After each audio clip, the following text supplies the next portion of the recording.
You're walking down the beach, and there's a pile of seaweed lying on the sand. Okay? Raise your hand if your mouth starts watering and you think, oh, that looks delicious. Okay? Now raise your hand if you think, I'm going to see if I can try to avoid stepping in that. Okay? We don't have any natural recognition of this as food. It's not something we're attracted to. Okay?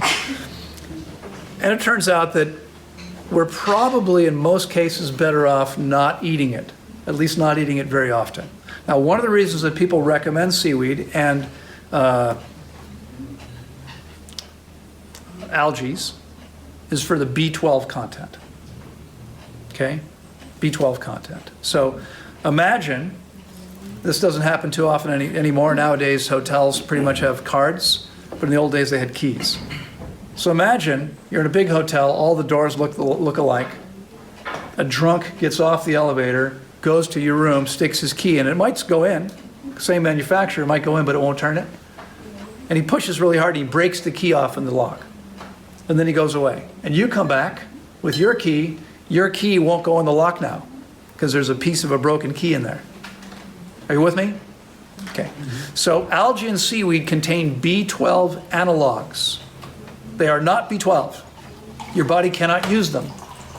But they fill the receptor sites in the same way that key fits into the lock. And when the receptor site is filled, guess what it can't do? Except real B12 when it comes along. So people consume it for B12 and it doesn't have what your body actually needs. All right, it does tend to have too much sodium. I mean, you have to wash it really, really well because it's been sitting in salt water. It's likely to have salt on it and maybe in it. There's really no, and it's, again, like all dark green leaves, very high in protein. 50% protein, roughly, maybe higher. So you would never want to eat very much of it because you want to consume tiny amounts of protein, not a lot of protein.